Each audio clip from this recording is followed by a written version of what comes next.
Welcome to the Nail Lady Show. I am Gina, and I own a bunch of really cool hardware stores. And I am Andrea, and I own a bunch of nail salons here in the District of Columbia and surrounding areas. I love that we started out by saying a bunch, because today we're going to talk about scaling. How did you know you were ready to go from 1 to 2? Do you know what's funny? That is a really big decision in the lifespan of a business owner. Yes. 1 to 2 is almost the hardest decision that I think I ever made. You're never fully ready. You're never fully ready. Never. I think this is with even opening your first one. But we knew that we had a strong company culture. We knew we had strong metrics. We knew we had strong revenues, and we thought we can probably expand to an area that's a little bit further away to capture a new market there. But you're never fully ready until you actually do it, and you just kind of, a metaphor I've used before even here, you just kind of plug your nose and jump in. How about you? When did you know you were ready to? I had a teammate once say, hey, do you keep opening new stores to fix your mistakes from the last one? So when we went from 1 to 2, initially I'd had a mentor, a wannabe mentor, say that he had never opened 2 locations because you couldn't be in 2 places at once. This is one of those places where in my head I always go, duh, of course you can't be in 2 places at once. But what he was really saying to me is that he didn't trust his team, right? He wasn't going to go across town and open a second location while someone ran the first or vice versa. Right. And so when I realized that I did trust my team, we had started to document and build our culture, but we didn't have all of our processes in place. I felt like we were kind of getting there, and people were asking us to open. You're on to something when people come in from other parts of town, and I'm sure you got this too. Will you open in our neighborhood? And I was working as a cashier one day at the first location, and someone came in and said, hey, I have a space. Would you come look at it? And I went to look a couple days later, and I like to say it took me 9 seconds to fall in love with him as a landlord and the new community, and we were off and running, essentially. So he asked at the right time. What do you think are some of the things that anybody thinking about scaling should absolutely consider? You need to think about, I needed to think about what kind of neighborhoods we wanted to go to and why. So what neighborhoods would align with our values? We wanted people who wanted to shop local. We wanted a main street that seemed supported by its local community. We wanted a strong business association because that was going to be a way for us to market, community and business association, a way for us to market word of mouth before we opened. And so we evaluate where we're going to go based on those criteria. Yeah, for us it was a little bit of the same, and it's kind of what you said in your first answer, which is we knew that people wanted us to come. And you can get that from a little bit of hearing sort of the voice of your customer, right? Yep. When they start asking you. And when you have, you're kind of at capacity. I think once you can kind of make the numbers work somewhere and you can start building on the processes to take your product or your services or your store somewhere else, then it's time to kind of test it out. But it is a scary moment because you can't be in 2 places at once. No. And you really have to trust your team, and you really have to trust that the team has learned sort of the ethos of that business as it stands and take it somewhere else to test it as a testing ground. What would you say are the biggest challenges of scaling? Well, you don't know if you're going to open. You don't know if you're going to open in a place that's going to work. Yeah. Right? I mean, I've said this before, but we had 2 stores that failed. They were in neighborhoods that, well, one of them didn't meet our criteria, so we fooled ourselves. One of them definitely met our criteria, and it just didn't work. So sometimes it doesn't matter how great your research is, your market research or your metrics. It's not going to work out. But the challenges really are just figuring out where that place is. Can you afford it? Will the community support you? Do you need to change anything about your business? Do I need to sell something different? Do I need to add? Our second location, for example, had a lot more families with young children than our first. We ended up putting in things for kids, toys, puzzles, gardening tools for children that we would have never sold at our first location. And so some of the challenges is really, you think you know your business, but do you know the neighborhood for your business? It's interesting, right? Do you know the audience that you're trying to sell to? I think that's but then you can't just become a different thing. Like you No. can't become a taco stand, which I know Right. I always say that Right. I always said if the nail salon didn't work, I'll turn it into a taco stand. And if that doesn't work, I'll turn it into a tire shop, because you have to have that Right. grit, right? But Yeah. that speaks to something else. I mean, I think part of what you do is certain things are non-negotiable in a business, right? The ethos and the heart of a business Yes. have to travel. And that's what you have Yes. to take somewhere else. But you do have to have room for sort of customization. Correct. Right? Because people more and more, they want the thing to feel like it's theirs, like it's local, like Yes. it's not a chain. I mean, chains get a bad rap, right? Yeah, And I think chains are really do lots of things really well. But I also think part of it is that people don't want the standardized experience. They want to feel that it's custom There's to something them, custom. right? Yeah, That it's yeah. special. That it's special to them. There's a simplicity and success rate of franchises come from what I think of as the franchise Bible. If you want to open a McDonald's, they hand you a volume of stuff. Of course, it's all digital at this point, I'm sure, that tells you exactly what to do, how to speak, what to wear, what to buy, what to sell, all of those things. Businesses that operate like you and I don't have that Bible unless we create it. Right. And that's how that's what you do when you want to scale. Yep. You document, and you're gonna change your documentation and add to it for the lifespan of your business. You're not going to do 100%. it for the second one. No. And then all of a sudden by the time you get to 15 it's the same book. It's No. not. But you have to start working on it and know that you need those kinds of processes, so that my second manager, when we opened the second location, was a cashier at the first location. She had never worked in retail. She had never managed anything in her life. Wow. She was an administrative assistant at a nonprofit agency and worked part-time as a cashier. She lived and breathed our values. Wow. And I thought, I can take her to this new neighborhood because she understands the values and she will read the manuals and breathe them. Yeah, there's this whole notion of the right person and the right seed, and there's actually, I think, a better way to look at it, which is you just get the right person in the bus, and Yes. then you can figure out where the Yes. seed is, and just the right person can do multiple different jobs, right? I mean, with proper training, they can do multiple jobs, and that can help you scale for sure.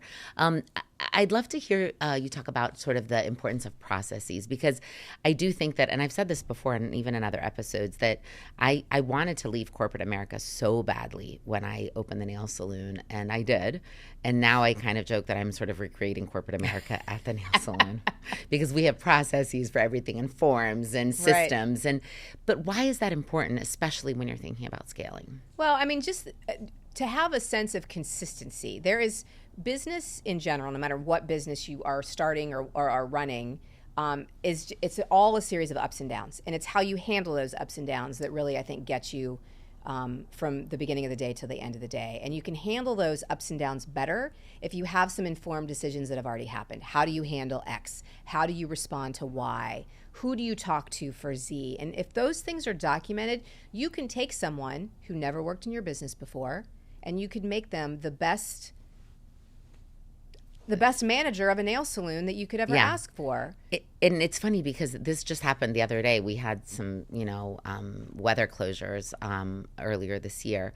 And we realized that while we had a pretty clear system of what has to happen when we close early because of weather, we didn't have it written down. And I know it sounds sort of almost simplistic to say, we'll just write it down. Well, writing it down is what makes it an actual process that can be followed, right? So we decided to pull all the GMs and say, hi, guys, let's put this in a standard operating practice, and who makes the decision. And it's very clear. This is the person who makes the decision when the weather's turning. This is the person who's on the hook for canceling all of our appointments. This is the person in the location that's on the hook for, it doesn't mean that they have to do it, but they're on the hook for having it being done. They're the person who are accountable, that if I say that wasn't done properly, we know who was accountable for that. So it really is about formalizing decisions. So that way, next time it snows in the middle of the day, all we need to do is open that document and see what the steps are. And if you follow them, you're pretty much going to nail it. It makes it so much easier. This is a little bit of a tangent, but one of the things that I think we haven't talked about with scaling is financially being ready to scale. Oof. I mean, we've talked about metrics. We've talked about banking relationships. We needed money to open our second locations. I mean, we both did, right? And we went to the bank and actually found a new banking partner who has been our banking partner since. And so that was a wonderful time for us when we found National Cooperative Bank, and we made them our banking partner. But we also needed to know that we were financially stable at that first location before we could take on an expensive lease for the next one. Of course. All of the things that go along with it. Of course. The risk is for the second one is a little bit different than the first one. I think the first one, everything is a risk. I mean, everything. You're basically making a really big bet when you open a very first business. Yeah. But when you open a second one, you have a little more data to go on, right? Yes. And you can take lessons learned from the first one, and like the colleague of yours said, and you're basically opening up a second one to fix the mistakes you made in the first one. But hopefully you're learning those lessons along the way, and then but capital is of course very important. We open our second location with just basically we did not take any loans at that point, and we opened the second location with income from the first location, which meant that I still had to have a full-time job for a very long time. I opened the nail salon while having a full-time job, so I would work my full-time job and then come to close. I know that. Well, you know that well. I think I was your therapist. Yes, you were. You and others. Where I would essentially work my full-time job, run to the nail salon, and close the shops, and work on the weekends. And we had people that were working there during the day, but I needed an income just to pay my bills. But the money from the first location that it was generating, we were pouring it right back into the business to open up the second one. But once you have that proof of concept going, you can really say, okay, this worked not just because it was on this neighborhood. Now I have worked it in 2. And once you've worked it in 2, it's not completely proven yet. No, but it gives you more data. And you can say, okay, you know what? This really works in this kind of neighborhood. Now let's look at it. Going to a third one and a fourth one and a fifth one and so forth. What do you think is the drive to keep growing? Oh gosh, for me I wanted to offer more jobs. I mean, hands down. I couldn't employ more people if I didn't have a bigger business, because the first location was like 5,000 square feet, and it was tiny, small but mighty, we call it. We moved it to a bigger space eventually, but I could only employ so many people in that small space with the revenue that we were going to squeeze out of that small space. And so I wanted to scale because I wanted to give more people jobs. And then I really wanted to service all the neighborhoods that were coming and asking us. Look, when we opened in DC, there were maybe 3 small hardware stores. People don't travel to go to a local hardware store very, very far, especially if there's no parking. You're not carrying a gallon of paint a mile. So we had opportunities, even as small as DC is, to expand. And then Baltimore had no big box hardware stores, and I think 2 really tiny local hardware stores. And again, beautiful neighborhoods, lots of shop local mentality, no place for them to shop local for hardware. Yeah, you're really creating sort of, you match the need. And I think the need is beyond actually what, people say a lot, how do you decide what kind of business? You want to open up a business and you're trying to solve a problem ultimately, right? And so in this case, when you scale, you're trying to solve a few problems, right? You're trying to give a new market access to the goods and services that you're selling. You're trying to give people jobs. You're trying to create opportunities for them, and you're trying to engage in different communities. For us, that's definitely been the reason of giving more moments of Zen to more people all around. And yeah, it's great fun to watch us make connections in new neighborhoods. And I've had teary employees say, I can't believe when we started, it was just like 7 of us. And now we're, 160 people wow, that's strong, so great. which is I just got chills. Insane. And, entire families are supported based on the job and the community that we've built around this business. So I love it. It feels very gratifying, I think, as a business owner, for sure. And yeah, more problems, but also, There's it's a with lot anything. Of satisfaction. Yeah. Can I name actually 2 books that really helped me when I was growing? Because I was going to ask you about advice. Yeah. Actually. So I originally, one of the very first books I read was Michael Gerber's E-Myth, which is the entrepreneurial myth. And his premise is working on your business, not in your business. Yep. And I think you can't scale until you're ready to work on it. If you are still the cashier, if you are still the paint person, the sales associate, I'm obviously referencing hardware stores, talking about the paint person, but if you're still the person painting nails. If you're still the person at the front desk. You're working you're not ready in it, to scale. not on it. And so that book actually taught me a lot when I was very young. And by the way, he has a revised E-Myth, which has been updated since he first wrote it, and I recommend it as well. Okay. It's a great book. I'll have to look for it. And then the second one was Bo Burlingham's Small Giants.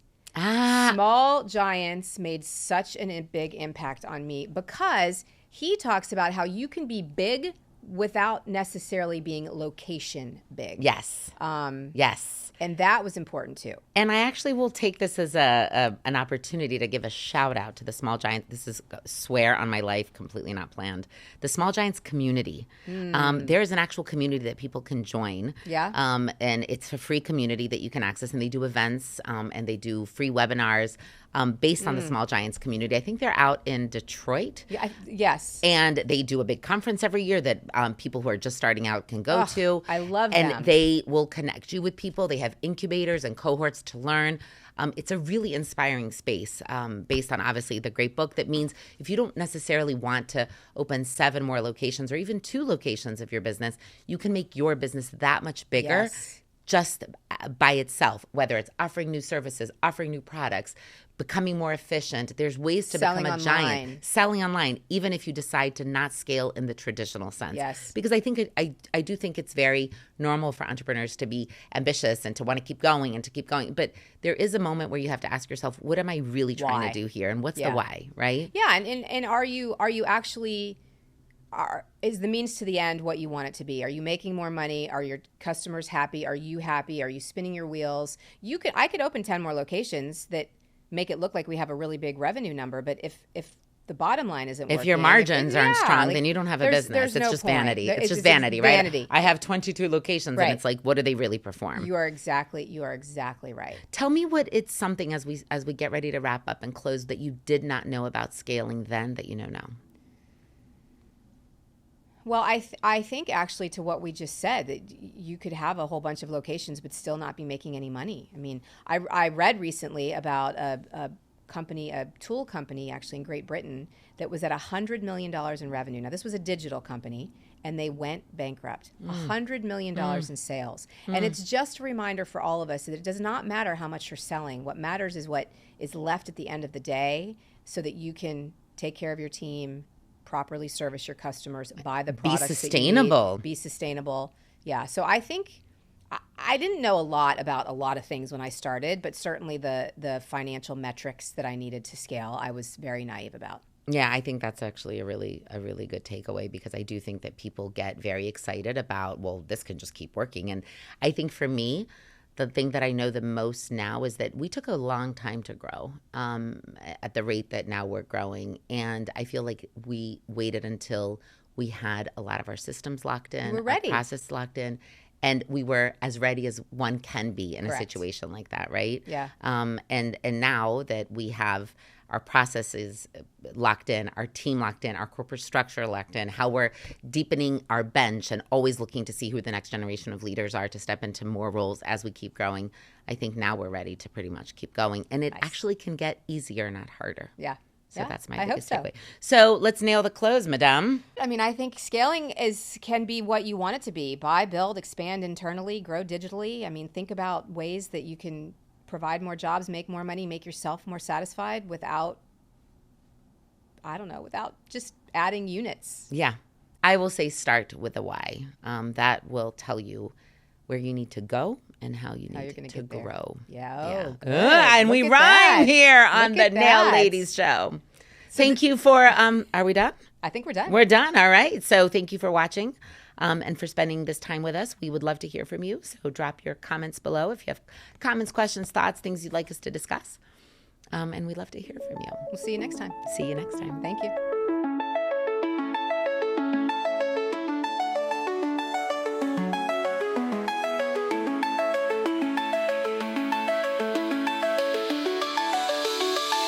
The Nail Ladies show was recorded in Washington, D.C. at Switch and Board Studios.